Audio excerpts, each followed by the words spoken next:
every single minute because I have a private college counseling business, and this is the week where all my clients are finding out. And my phone has been ringing all week with anger and rejection.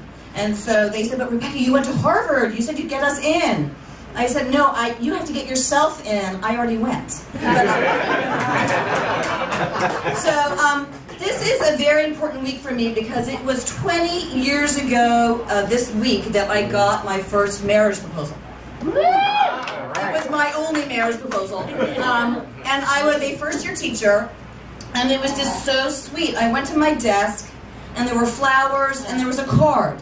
And it said, Dear Miss Joseph, because that's what we call each other in teaching, you know, by your last name. Dear Miss Joseph, I love you. Will you marry me? Will you wait till I'm 18? And I had to think about it for a few minutes because he was a very, very, very attractive 11-year-old. Yes, I was a 6th grade teacher, and I had to unfortunately say no because I do have standards that others in the city don't seem to follow. I know it's true.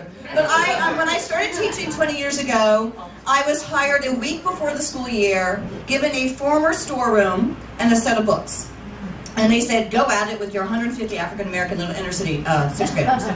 And I have to tell you that that was probably the worst year of my entire life. And who here is a teacher or in education? So do we understand what it's like to face 150 little 6th graders every day when you have no idea what you're doing? So I have to tell you that I actually teach classroom management right now, so this is great irony. But my first instinct was to use violence. And just imagine that, you know, James was right there and the class was misbehaving, and so I just one day got so mad, I just went over and I just went, boom! And I kicked James. And so the entire class got quiet for the first time. And they looked at me and they said, ooh, Miss Joseph, you just kicked James. And I thought to myself, oh my God, I just kicked James. So I went to the office during lunch and I decided that perhaps I should call James's mother and let her know what happened. And so I said, you know, he had a bad day, you know, and I was aiming actually for the table, and I kicked him by mistake. And then there was quiet, and she said, Miss Joseph, don't you ever lie to me again. I know my son. I would have kicked him too. And so I realized at that moment in time that I couldn't use violence. Because why repeat what they already have? And so I decided to use affection next. You know, I did a lot of hugging, a lot of, you know, just, you know, patting them on the shoulders. And then Mr. Stewart, my next door neighbor, came in and said, Miss Joseph, you realize that you have to stop hugging the 6th graders. And I said, why? He said, do you understand where the average 6th grader's boy's head hits? And I said, oh my God, that's why all the boys are behaving, and that's because they've been filling me up for the past few weeks. So I moved away from affection to just old, good-fashioned, you know, trying just to teach. And then I began to get called into the office. They called me into the office because they said, Miss Joseph, you're using profanity. And I said, what? They said, somebody came in and said that you said the students were pissing you off. I said, they are pissing me off. They said, that's profanity. I said, where? Well, I guess in that neighborhood, pissing you off was profanity, so I had to X that off. Then I got called into the office because I had supposedly used the word damn. Well, first of all, I had. I had to teach a poem in the textbook called A Leak in the Dike. And imagine what 6th graders hear when they hear a leak in the dike. I lost complete and utter control. You know, little kids were saying, no, that's not possible for her to have his finger up a dike. She's a lesbian, she doesn't like that. I said, no, it's a dam, it's a dam, it's a dam. You know, it's in Amsterdam, in 1700, they have a dam that could save the city. And they said, Miss Joseph, you said dam. So I got called to the office for using the word dam, and I asked them what I was supposed to do. They said, just don't teach the poem ever again. And that was... And then my favorite one was, I had a student pop up in my room and her name was P-H-U-C. Oh. And yes, only in Baltimore could you have a name, P-H-U-C, that was not pronounced Fook. And so, I didn't know what to do, and I went to the office, I went and talked to people, and they said, you know, just deal with it. So for a week, I just said, fuck the entire week. I looked at them and I said, hey, do your work, fuck! You know, and I did it, and then I got called to the office, and they said, you know, Miss Joseph, you can't use the word fuck. I said, I know that's her name. What do you want me to do? They said, just don't talk to her anymore. So my first year teaching, needless to say, I survived.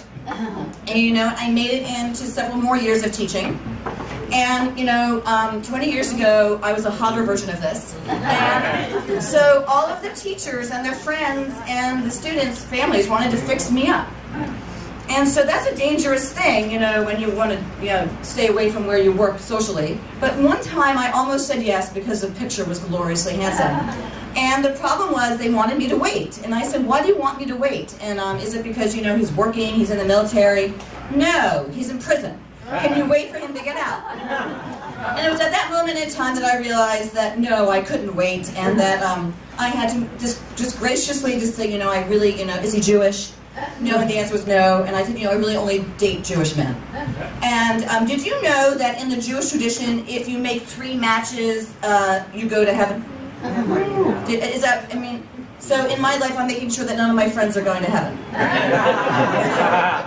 I have had some of the world's worst blind dates. I mean, I had a blind date where the guy picked me up, so we were going to a nice restaurant, and we wound up at his apartment. So I gave him the benefit of the doubt. I went up, and there was nothing there. I mean, there was no food, there was nothing. And then all of a sudden there was a knock on the door, and a Chinese delivery guy showed up. And I just seriously looked at him and I said, I'm taking mine to go. You've got to be kidding me. No, it was ridiculous. I mean, then I had a guy who took me to a gay restaurant in West Hollywood. Yes, seriously. I mean, and I didn't know what to do because I wanted again to give him the benefit of the doubt. I mean, I thought perhaps he just didn't know. I thought perhaps he didn't want anybody else's eyes on me. I mean, my mother had gone to Provincetown in Cape Cod, and she said to me, no one ever looked at me. And I said, that's because they're all gay. But, so he took me home, and he said, can I come up? I just want to let you know that with strong women, sometimes I have trouble performing. I said, it's because I'm strong or because I have a vagina? And you're gay. I mean, seriously.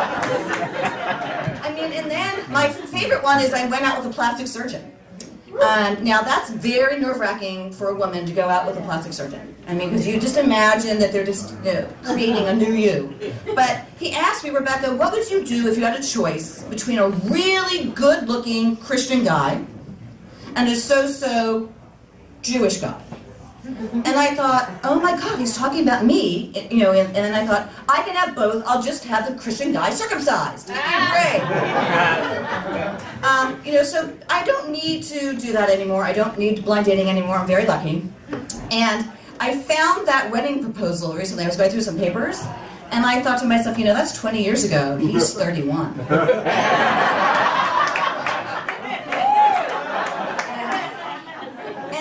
I saw another note that my 6th graders gave me my first year, and it said, Dear Miss Joseph, from all of us in the 6th grade, most of us will miss you. And I hope you're having a good night, so thank you very much. My name is Rebecca Joseph.